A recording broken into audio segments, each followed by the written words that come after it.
Dear friends, I want to take the opportunity to introduce to you a new way of maybe doing team leaders. As you know, when we get together, there is so much information that it is almost information overload. Those of us in the office are planning and thinking through, and then when we bring the data to team leaders, it becomes too much data to deal with on any one particular evening. We're trying to help it so that we can still meet as little as a couple of times a year to maybe 3 times a year, but to have a productive meeting. So I want to give you, prior to our team meeting, some information that will be a part of the next several meetings, and then to lay the agenda out for Wednesday night so that it will go more smoothly, hopefully, and you will have heard my thoughts and ideas here and then won't have to listen to me at the meeting. Number 1, I want to give you, and there will be copies for you, of the conference reports. We have to do a series of reports, and they're fresh on our minds. As a part of that, we're working around the SNAZY material, and as a result, we are being asked to make projections in a metric system under 5 categories.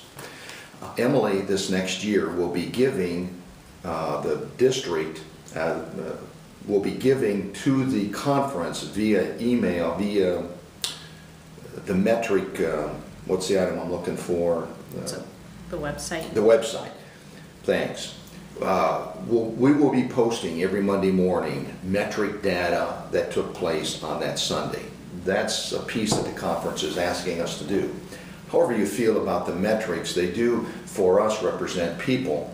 And we need to track people because they are meaning the kinds of things that we're trying to develop in terms of the progress of what people are making in their spiritual lives. The metric systems that will be reported is radical hospitality. So next year we're being asked to project for 2012, 13, and 14 the number of people who will join us by profession of faith. I have no way of knowing what that means in pure numbers, but I think as part of our discussion, we can do some projections based on activities that we develop together about the number of people who are going to come into our fellowship. Passionate worship, we'll be reporting our average worship attendance. We keep that now. But what does our worship look like, and what are some things that we might do that would affect our worship attendance?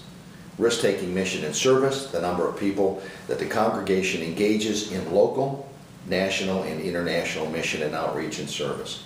So what are we doing in missions, and how is that being accomplished? We need to project some numbers there. Intentional faith development, the number of small groups, Sunday school classes, and Bible studies that we will develop. Now, intentional faith development means more to us in regard to commitments, folks coming to know Christ, baptisms. That data is all part of it, will be reported at a later time, but the number of small groups and Sunday school classes that we develop will be a part of that projection. And the last is extravagant generosity, and that's total giving to the apportionment and to our other missions combined. That's a finance number.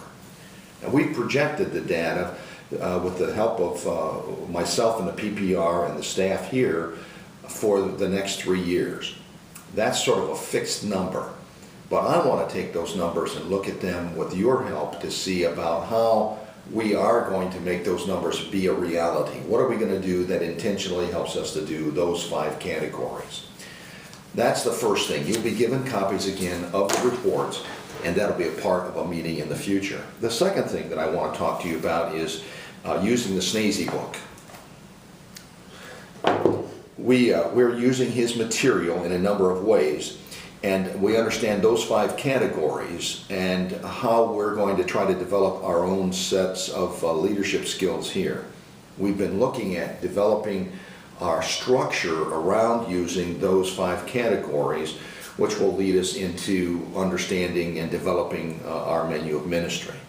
I would like each of the team leaders to have that book. If you've given yours up or never got one, then you need to be able to, or we'll help you, put your hands on a SNAZY book so that you have those 5 categories in front of you, and then some seed for thinking with regard to what he has to say about those categories. The third thing that I wanted to deal with as team leaders is our menu of ministry. We have been looking at developing the menu of ministry. We get to this time of the year, it tries to get tucked in with our funding, our finance campaign. We look at it, it's too much, too broad, too many pages, but we never get anything done, finally crush it and put it through. This year we're trying to make some changes, and so one of the things that I want you to give thought to is that menu of ministry. You've already told us some activities that are underneath your team that you want to have included.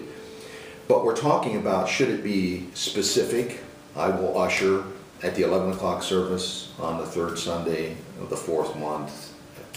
Or is it more, I'll be willing to usher, or is it more, I'll be willing to help in worship? Now, how we make that statement puts a lot of effort out on you all as team leaders.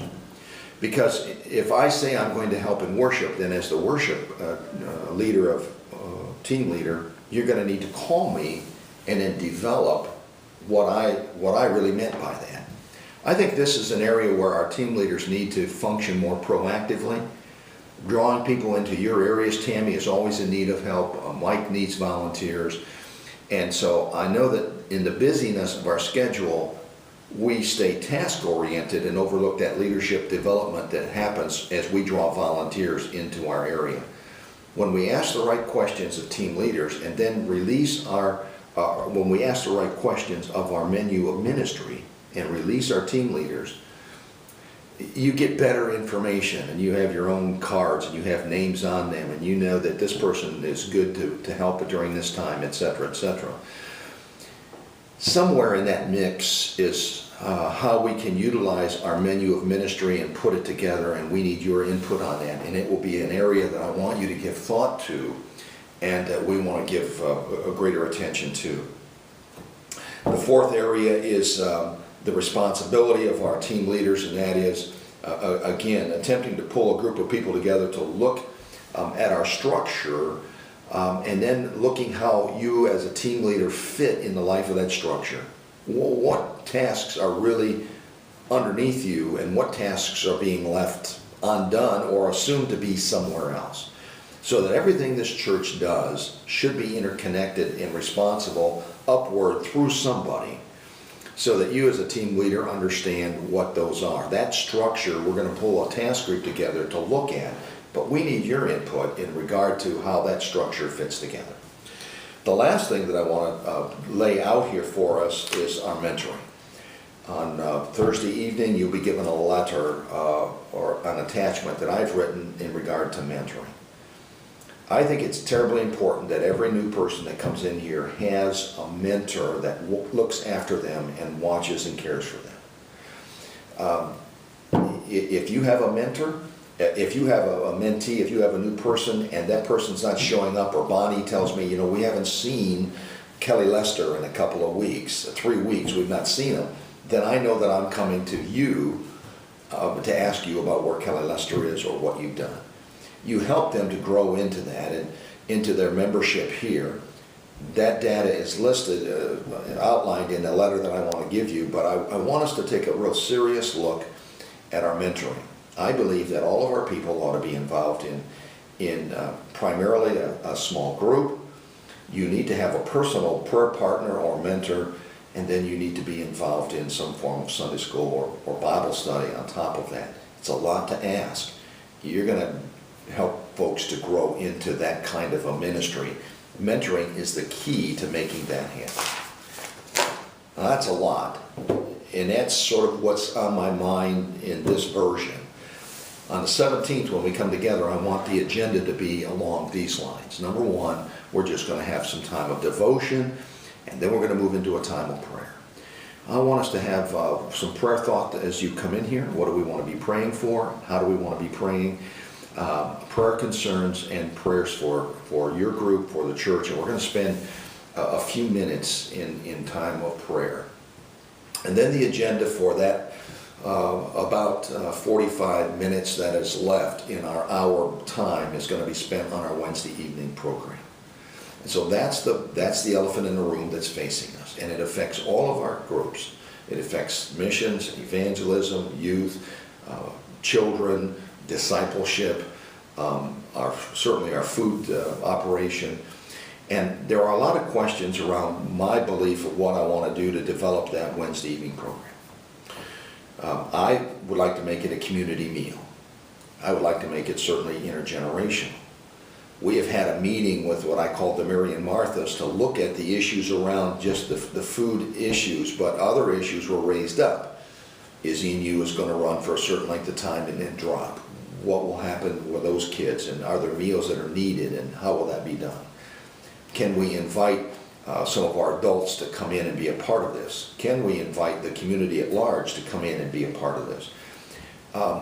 Can we develop our School of Spiritual Growth and some training such as the Truth Project on Wednesday evening? If we do, where's the babysitting going to come from, the child care going to come from, when in fact Tammy no longer has Izzy and You that evening, and Izzy and You ends at 5, and now we're starting at 6 with a Bible study of some nature. Questions I don't have answers to, but I want on Wednesday evening to broaden our horizon about what we can do on Wednesday evening if we're swinging too wide a lariat. How can we move ahead?